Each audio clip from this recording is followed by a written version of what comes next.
for the first time in 8 months after being diagnosed with stage 4 pancreatic cancer earlier this year. Yeah. Brown officiated 1,109 regular season games during his career and earned his first NBA Finals assignment in 2020. It is so great to see Brown back in the saddle, working in his ongoing fight against cancer.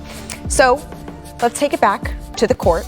I'm so glad to see that. But the Lakers, they face the Kings for the second time in a week, and Friday's matchup, it was nothing short of wild.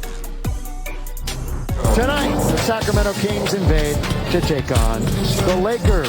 Rolls around, comes out, LeBron over the head to AD. We're going overtime again. Lakers were in good shape. Buddy Hield with control of it. Buddy Hield, look at his shot. Got it! Here we go. Third OT. This game is officially in the books. Lakers fall below 500 again. They are 10-11. They are 7-6 at home. All right, so I don't want to sound any alarms here. The Lakers, they sit at 10-11 like we just heard, and that would mean that they would be in the play-in tournament if the season ended today. Obviously, we still have a lot of time left. And remember on draft day, guys, when the Lakers were on the brink of trading for Buddy Hield, and they ultimately decided to trade for Russell Westbrook instead. So, Richard, coulda, woulda, shoulda, or sticking with Russell Westbrook? Look, it would have been great for the Kings because of the haul that they would have gotten. But in my opinion, the Lakers needed somebody that was going to impact winning. Now, Buddy Hield has been there in Sacramento for a while. The organization is pretty much in a little bit of disarray for the last 15 years. That's why they haven't made a postseason. Buddy Hield does not affect winning that way. They needed somebody that could help them win games when LeBron was out, when AD was out, and they brought in Russell Westbrook. Now, Russell Westbrook has struggled, but ultimately, I'm going to say this, that Buddy Hield doesn't impact winning, or else he would have impacted winning for the Sacramento Kings, and they have struggled the entire time. Buyer's remorse, Perk? Look, if we was to start it all over again, I would trade for Russ over Buddy Hield 100 out of 100 times. Here's the thing, they just not playing well. And look, we know that the Lakers got to figure things out. They got to get identity on the defensive end. They got to figure things out offensively. Guys need to be more stars in their roles. They need to cut out the outside distractions. But with all that said, they only a game out of the 4th spot. Like they're 1 win or 2 wins from being in the fourth or 5th spot. So as bad as they have looked, I think last game was to me a stepping stone for as the big three finally putting a good game together. And I get it was against a new rivalry, the Detroit Pistons, but I wouldn't.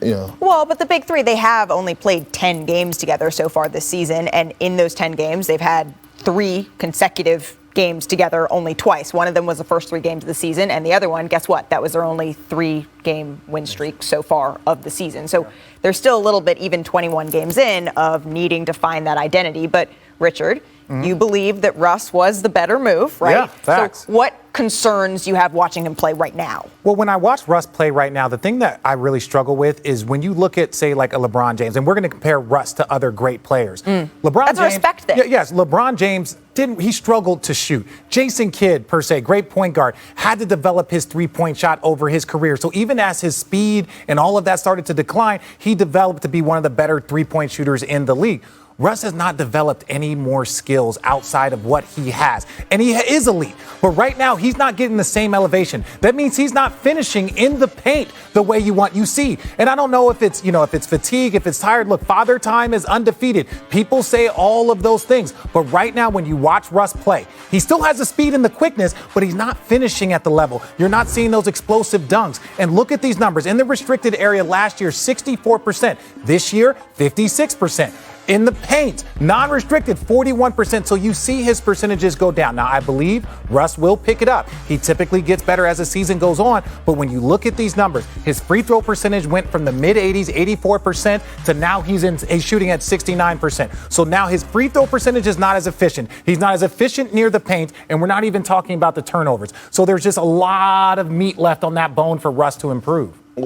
I got to disagree with you because over the last 5 games, Russ played better. He's played better. And I thought even the game against Sacramento, see, this is what people have to realize we're playing with LeBron James, okay? Look, you got to be able to stand up to him and say, move out the way. Because when we watched that game against the Sacramento Kings, I thought Russ and Anthony Davis had something going in the two-man game, whether it was high pick and roll, whatever the case may be. I thought they had it going. And then all of a sudden it went to that one side of the court, let's get it to Braun and everybody's space, and then the offense got stagnant. You have to be like a Rajon Rondo is to LeBron James when he's on the floor. Rondo don't have a problem with telling Braun, run, move out the way, I got it. And at that particular time, relax, I'm talking about one game. I know. But the way you looking at me, just relax. Don't start today, all right, man? Look, because listen, I'm telling you right now, I had a rough plane ride. They had that one guy on the plane today that they didn't have those seatbelt but extenders? they had to let everybody know he was the ultimate businessman, so I couldn't get no damn sleep. Don't start. All right. Well, it's a good thing because the Lakers are going to start today and they're going to start on Friday, and we'll have Perk there all the way through the Friday night on ESPN and the app. Joel Embiid. We're sorry for. All right. You have gone from in your career being a starter on a championship team to then eventually being out of the rotation. Mm-hmm. How did you handle that, and how would you advise Blake Griffin and Kemba to handle that? Well, I didn't handle it well because it's hard. Honesty is the best policy. Yeah, that was beautiful. I didn't, because it's hard when you're transitioning to the other side of that mountain, and reality hits you, right? They bring in a young star like when I was in Oklahoma City, Steven Adams, and it was like, and I started writing on the wall. All of a sudden, I went to the bench. My minutes went from 20 minutes off the bench to none, and it becomes a point where you realize that, hey, I'm just on the other side of it. But look, let's talk about the Knicks for a second.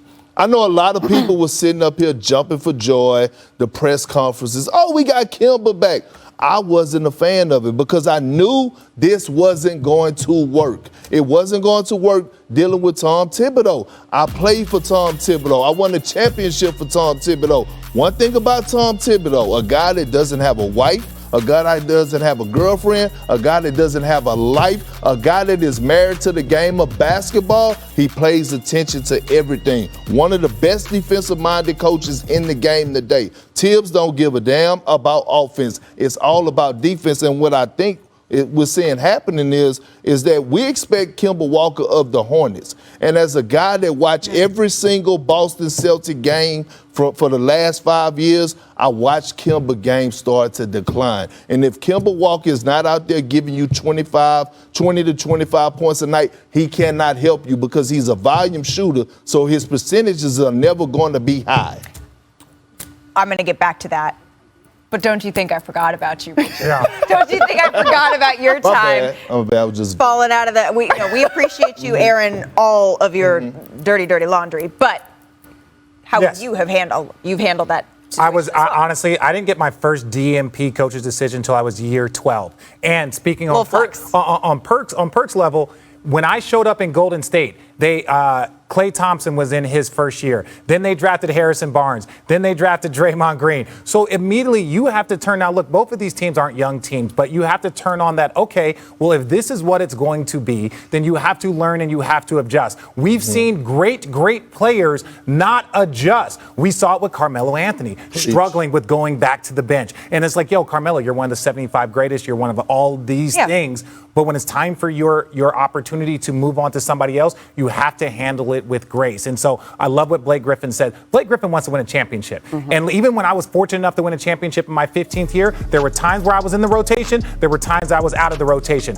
There were times that you were going to be important, and there were times that you were going to have to be support. Right now is Blake Griffin's time to be supportive. All right. So I want to this cross table discussion here that I want to facilitate between Perk and Monica. Monica, you heard what Perk had to say, but you were around the Knicks all the time. He didn't stutter. You didn't stutter. Nobody said you stuttered. No one said you stuttered, but I heard you loud and clear. I need to hear the gospel from Monica because you're around the Knicks on what you're hearing about Kemba's removal from the rotation. What is a little bit interesting, listening to what you guys said, is that there has not been a clear-cut draft selection to play over Kemba, right? Kemba came over in free agency, and I think there was some optimism because last year the questions around the point guard were rightfully so. But as of late, Immanuel Quickley's emergence on both sides of the ball has exacerbated the relationship that Kemba has in terms of this offense. And by no fault of his own, you're absolutely right, Kemba's a volume guy. He's a point guard that's used to being featured in terms of being a leading scorer, and that is not the system with this Knicks.